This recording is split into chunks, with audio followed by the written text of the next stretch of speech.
पति की मौत के बाद सुधा और उसकी बेटी प्रिया अपनी देवरानी और देवर के सहारे किसी तरह दिन काट रही थी। सुधा का देवर पीयूष तो फिर भी ठीक था, लेकिन उसकी देवरानी बहुत खराब थी। वो उसको फूटी आंख नहीं सुहाती थी।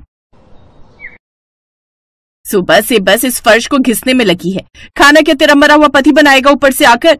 खाना मैं अभी बना देती हूँ देवरानी जी, लेकिन मरे हुए इंसान के बारे में ऐसा मत कहिए, और देवर जी के दफ्तर जाने से पहले ही खाना तैयार हो जाएगा। खाना तैयार हो जाएगा? आप ना दिन पर दिन काम चोर होती जा रही हो। अब ऐसा नहीं चलेगा, समझी? चल अब जल्दी से जाकर खाना तैयार करो। बेचारी जेठानी खाना बनाने चली जाती है। उसकी देवरानी हर रोज का काम बस उसी से लेती थी।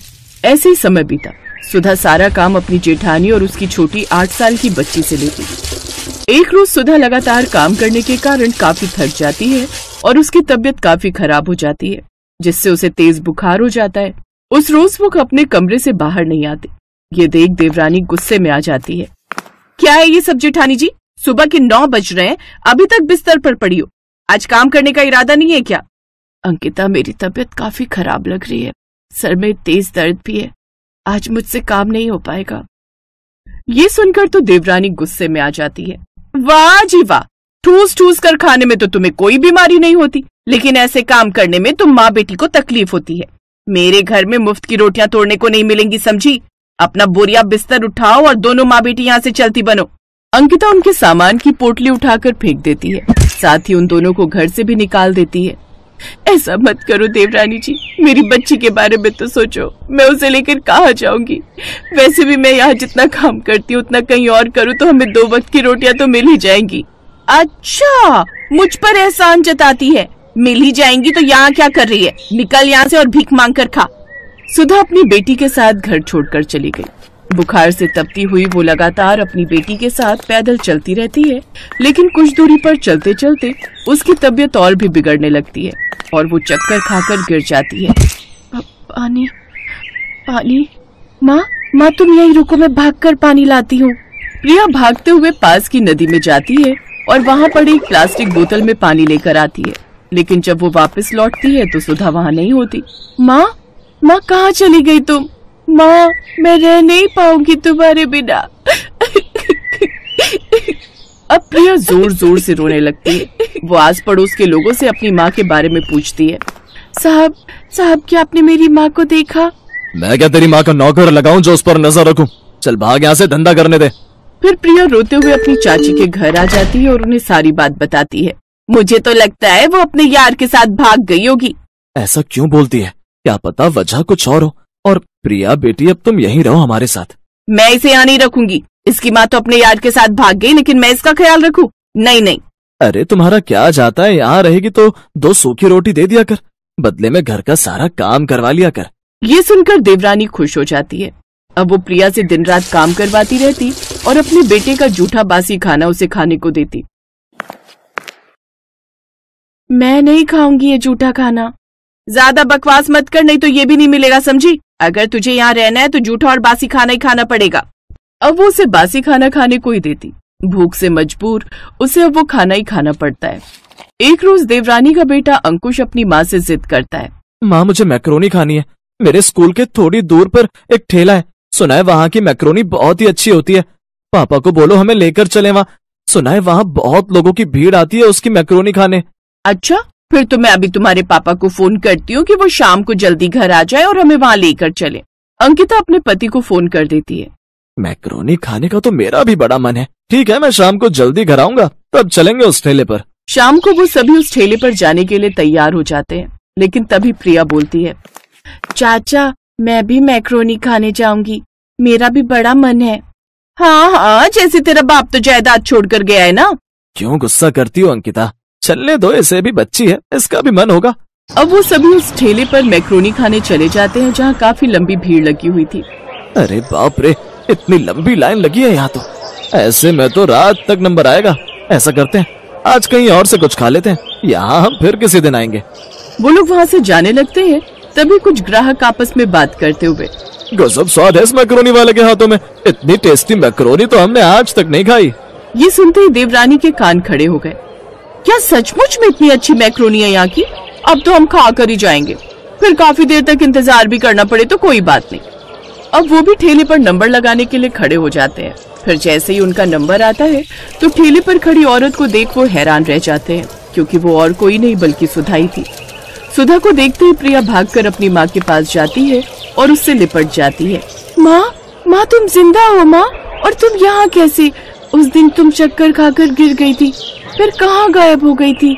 मैंने तुम्हें कितना ढूंढा माँ, लेकिन तुम कहीं नहीं मिली। बेटी, उस दिन मैं जब तेज तबीयत खराब होने के कारण वहाँ पड़ी हुई थी तब। मुझे बचा ले प्रभु, मेरी बच्ची को अनाथ मत होने देना। तभी वहाँ से एक बूढ़ा आदमी ठेला लेकर आ रहा था। अरे बेटी, तुम्हारी तबीयत तो बहुत खराब है, आओ चलो मेरे साथ, मैं तुम्हें दवाई पानी देता हूँ। लेकिन मैं कुछ कहने सुनने की होश में नहीं थी। फिर ये बाबा मुझे जैसे तैसे अपने घर ले आए। इनकी कोई संतान नहीं थी, इसलिए इन्होंने मुझे यहीं अपने साथ ही रहने दिया और साथ ही मुझे ये बढ़िया मैक्रोनी भी बनानी सिखाई। हमने तुझे बहुत ढूंढा, लेकिन तू हमें कहीं नहीं मिली बेटी। मैं चाचा के घर वापस चली गई थी माँ। मुझे लगा तू वहाँ कभी नहीं जाएगी, इसलिए मैंने तुझे वहाँ नहीं ढूंढा। खैर, अब तू आ गई है ना, तो अब तू अपनी माँ के साथ ही रहेगी। नहीं भाभी, आप दोनों हमारे साथ अपने घर वापस चलिए, इन बाबा को यहीं छोड़िए। अब हम खुद का रेस्टोरेंट खोलेंगे, आप उसी में मैक्रोनी बनाकर बेचना और हम खूब पैसे कमाएंगे। नहीं, मैं बाबा को धोखा नहीं दे सकती। जिस आदमी के कारण आज मैं इतने पैसे कमा रही हूँ, जिसने मुझे छत दी, आप चाहते हो मैं उसे ही धोखा दूं? कभी नहीं। अब मेरे ठेले पर आए हो तो मेरे हाथ की मैक्रोनी खाते जाओ, लेकिन हमारे वापस आने का ख्याल अब अपने दिमाग से निकाल दो। अंकिता देखती है कि कैसे उसकी अनपढ़ जेठानी इतनी टेस्टी मैक्रोनी बेचकर पैसे कमा रही है। अब उसे अपनी करनी पर पछतावा तो बहुत था, लेकिन वो कुछ कर नहीं सकती थी। और अब दोनों माँ बेटी उस बूढ़े बाबा के साथ खुशी खुशी रहती हैं।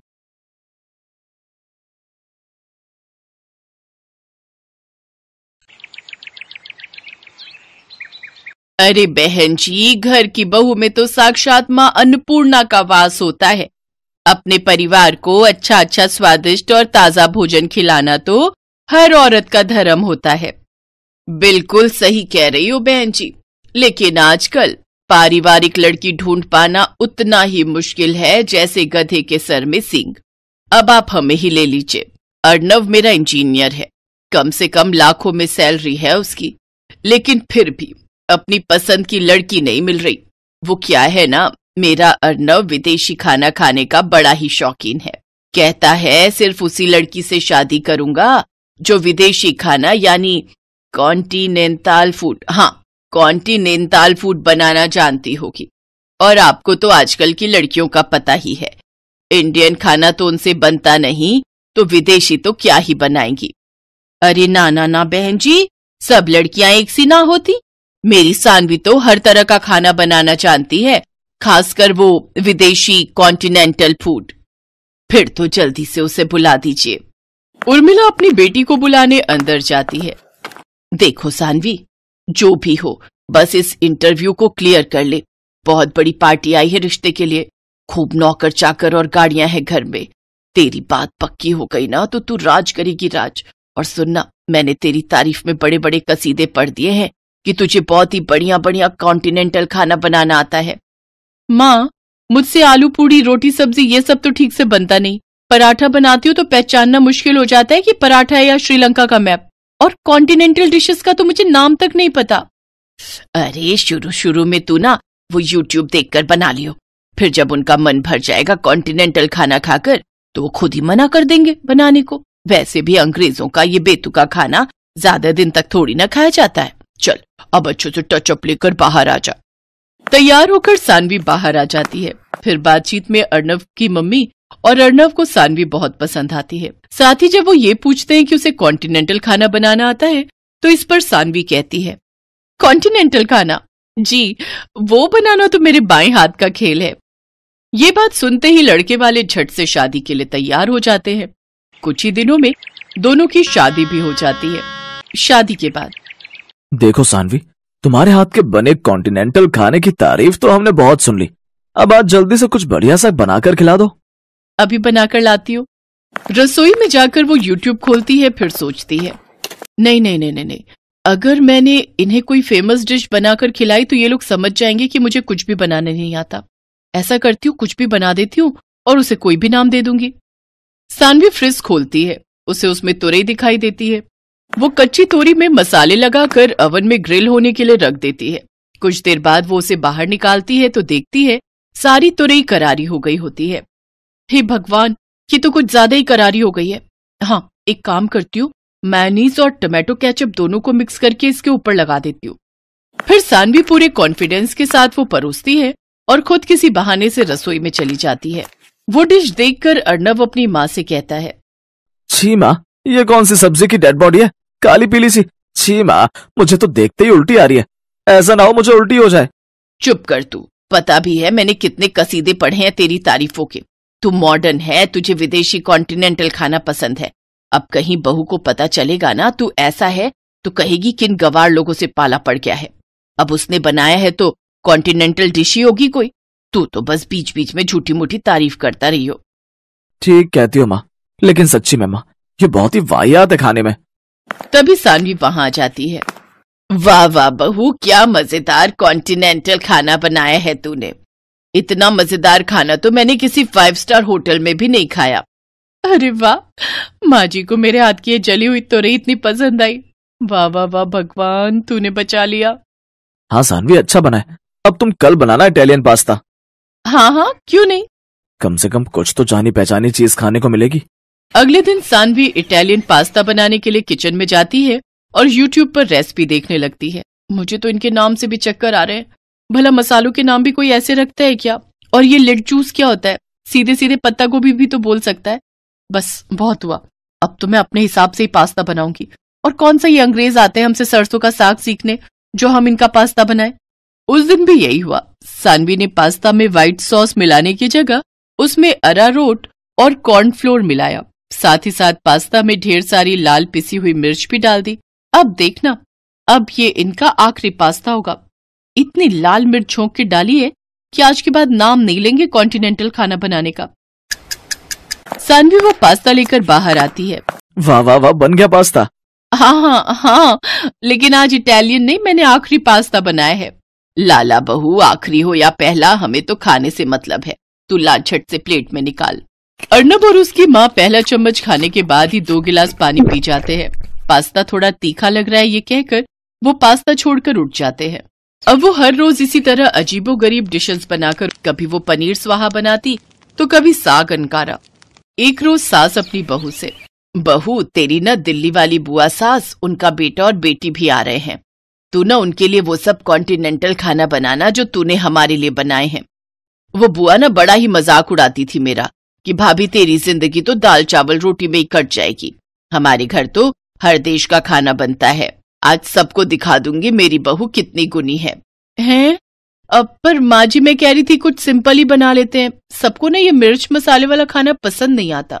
नहीं, तुम वही सब बनाना, उन लोगों को भी पता चले कि हमारी बहू कितनी मॉडर्न है। और हाँ, वो पनीर सुहाहा और आखिरी पास्ता भी जरूर बनाना, बस मिर्च थोड़ी कम रखना। शाम को सब मेहमान आ जाते हैं। दिल्ली वाली बुआ, उनकी बेटी और कनाडा में 7 साल तक शेफ की नौकरी करने वाला उनका बेटा मयंक, वो सब सानवी के लिए गिफ्ट लेकर आते हैं। फिर रात को सब बैठकर साथ में डिनर कर रहे थे। मयंक बेटा, तू तो एक बढ़िया शेफ है, लेकिन मेरी बहू तो तुझसे भी बड़ी शेफ है। उसके हाथ का पनीर सुहाहा और आखिरी पास्ता तू खाएगा ना तो उसका स्वाद तो तू भूलेगा ही नहीं। फिर मयंक एक एक करके वो डिशेस चखने लगा तो उसका दिमाग घूमने लगा और वो गुस्से में कहता है, जी अब बस भी करो, कॉन्टिनेंटल के नाम पर ये क्या खिला रहे हो आप? जली हुई तोरई, राख हो चुके पनीर टिक्के और अरारोट में बना हुआ आखिरी पास्ता, ये भी कोई खाना है? अरे ये कॉन्टिनेंटल तो क्या कोई फूड ही नहीं है। भला कौन से ग्रह के लोग ऐसा बेस्वाद खाना खाते हैं? मैं एक शेफ हूँ और अच्छे से बता सकता हूँ इसमें क्या क्या डला है और ये कैसे बना है। सानवी बहू, ये जो कह रहा है वो सच है। मुझे माफ कर दो मम्मी जी, मुझे लगा था मैं यूट्यूब से सब देख देख कर बना लूंगी, लेकिन सब गड़बड़ हो गया। पर आप दोनों तो उंगलियां चाट चाट कर खाते थे ना? उंगलियां चाट कर नहीं, बल्कि नाक बंद करके और अपनी उंगलियां रोक रोक कर खाते थे, क्योंकि सच तो ये था हमने कभी पहले कॉन्टिनेंटल खाना खाया नहीं था। तो क्या आपने झूठ कहा मुझसे? हाँ बेटा, जैसे शादी करने के लिए तेरी माँ ने झूठ के पहाड़ बनाए ना, वैसे ही मैंने भी बनाए।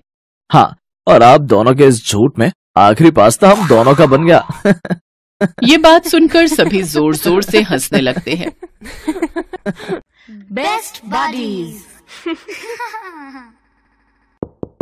Hello friends, Thanks for watching this video.